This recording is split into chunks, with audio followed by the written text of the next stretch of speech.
குட்டீஸ் எல்லாரும் எப்படி இருக்கீங்க? நல்லா இருக்கீங்களா? ஸ்ரீநிவி ஸ்டடீஸ்க்கு உங்களை அன்புடன் வரவேற்கிறேன். இன்னைக்கு நம்ம 5ஆம் வகுப்புல இருந்து தமிழர்களின் வீரக்கலைகள் அப்படிங்கிற ஒரு பாடத்துடைய வினா விடைகளை நம்ம இந்த வீடியோவில் பார்க்கலாம். குட்டீஸ் பார்க்கலாமா?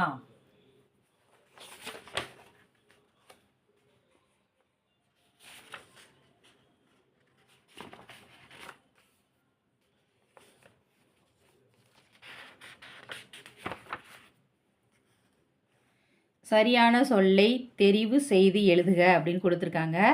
முதல் கேள்வி பார்த்தீங்கன்னா, தமிழரின் வீர விளையாட்டாக கருதப்படாதது அப்படின்னு பார்த்தீங்கன்னா மட்டைப்பந்து. தமிழரின் வீர விளையாட்டாக கருதப்படாதது எது? மட்டைப்பந்து. இரண்டாவது கேள்வி, மஞ்சு விரட்டு என்பதை குறிக்கும் விளையாட்டு எது? ஏறு தழுவுதல். மஞ்சு விரட்டு என்பதை குறிக்கும் விளையாட்டு ஏறு தழுவுதல். மூன்றாவது கேள்வி, மற்போர் இச்சொல்லை பிரித்து எழுத கிடைப்பது மல் கூட்டல் போர்.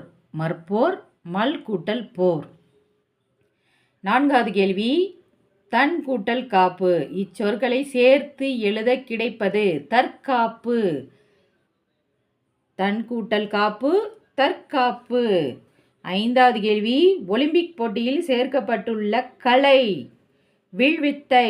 ஒலிம்பிக் போட்டியில் சேர்க்கப்பட்டுள்ள கலை என்ன? வில்வித்தை. அடுத்து பார்த்தீங்கன்னா,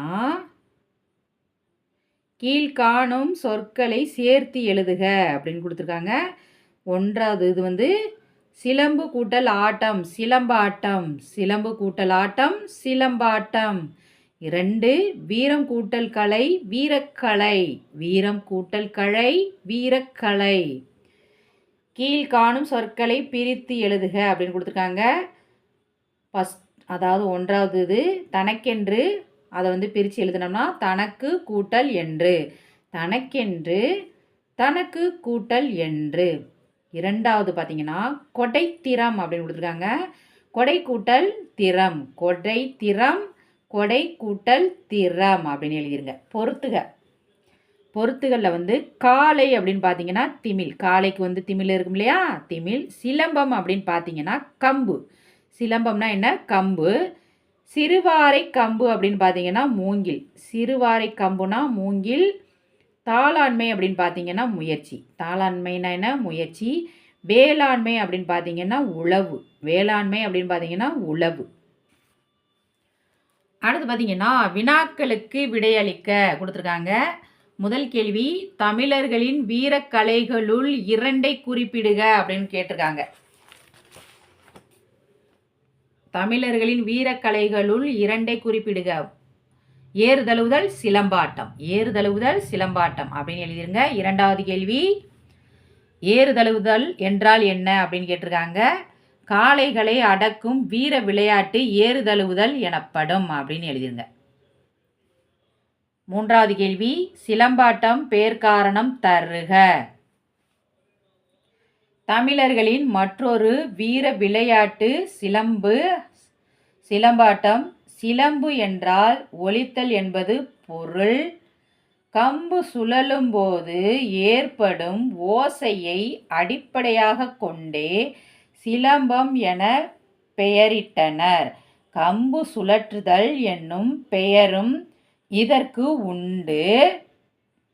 தற்காப்புக்காக தோன்றிய இக்கலை இன்று வீர விளையாட்டாக விளங்குகிறது அப்படின்ட்டு எழுதிருங்க. அடுத்து நான்காவது கேள்வி, வல்வில் ஓரியின் வில்லாற்றல் சிறப்பை கூறுக அப்படின்னு கேட்டிருக்காங்க. அதற்கு பதில் பார்க்கலாம். கடையெழு வள்ளல்களுள் ஒருவரான வல்வில் ஓரி வில்லாற்றலில் சிறந்து விளங்கியவர்.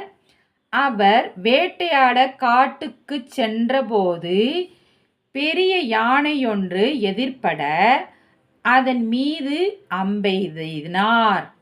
அந்த அம்பானது அப்பெரிய யானையின் தலையில் பாய்ந்தும் அங்கு குறுக்கிட்ட பெரும்புலியை கொன்றும் அதனை கடந்து சென்ற கலைமானை சாய்த்தும் மேலும் விசை குறையாமல் சென்று ஒரு பன்றியின் மேல் பாய்ந்ததோடு அல்லாமல் சுற்றிலே இருந்த ஓர் உடும்பின் மீதும் பாய்ந்து தன் சினம் தீர்த்தது என்று புறநானூற்று பாடல் வழி அறிகிறோம் அப்படின்ட்டு எழுதிருங்க.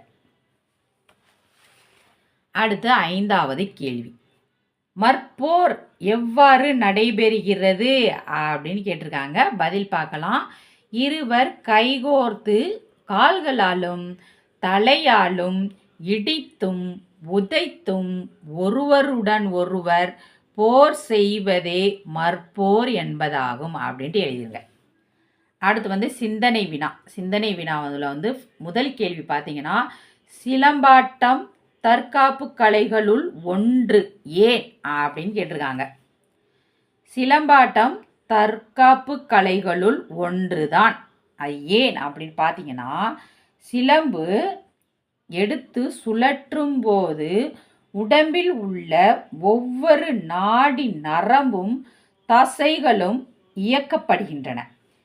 2வது பார்த்தீங்கன்னா, கம்பை கைகளால் பிடித்து தன்னை சுற்றிலும் சுழற்றி சுற்றும்போது தம் உடலை சுற்றிலும் ஒரு வேலி போன்ற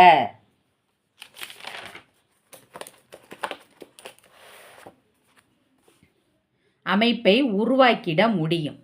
3வது பார்த்தீங்கன்னா, ஒரே ஒரு தடியை கொண்டு அமைக்கும் இது போன்ற வேலிக்குள் வேறு ஆயுதங்களை கொண்டு யார் தாக்க முற்பட்டாலும் அதனை சுழற்றும் கம்பால் தடுத்திட முடியும் அப்படின்ட்டு எழுதிருங்க.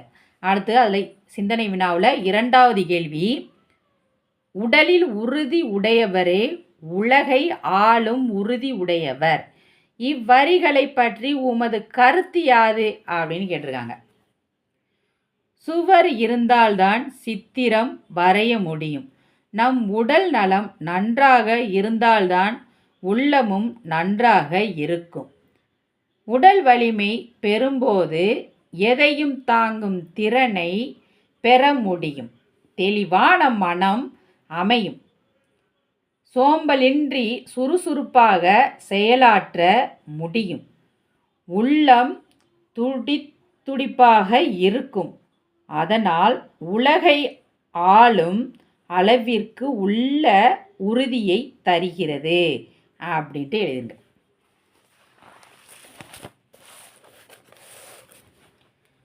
அடுத்து பார்த்தீங்கன்னா, எதிர்ச்சொல் உருவாக்குக. அதாவது இந்த பூவில் எழுத்துக்கள் இருக்கு. எதிர்ச்சொல்லாவும் உருவாக்கணும்,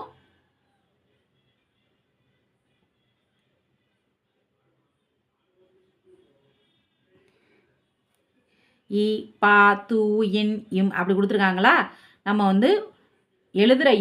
நம்ம எழுதுகிற வார்த்தைக்கு எதிர்ச்சொல் இதிலேயே இருக்குது. அதை கண்டுபிடிச்சி நம்ம எழுதணும். சரியா? இந்த இதில் பாருங்கள், இன்பம் துன்பம், இன்பம் துன்பம்னு எழுதிருங்க. இதில் இயற்கை செயற்கை, இயற்கை செயற்கை. இதில் பார்த்தீங்கன்னா வாழ்தல் வீழ்தல், வாழ்தல் வீழ்தல்.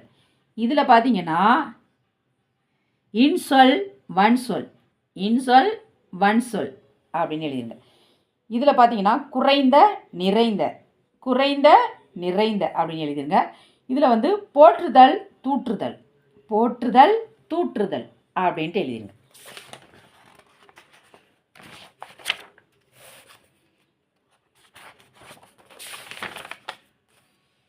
அவ்வளோதான் குட்டீஸ். தமிழர்களின் வீரக்கலைகள் பாடத்துடைய வினாவிடைகளை இந்த வீடியோவில் நம்ம பார்த்துருக்கோம். இந்த வீடியோ உங்களுக்கு பிடிச்சிருந்தால் லைக் பண்ணுங்கள், ஷேர் பண்ணுங்கள், சப்ஸ்கிரைப் பண்ணுங்கள்.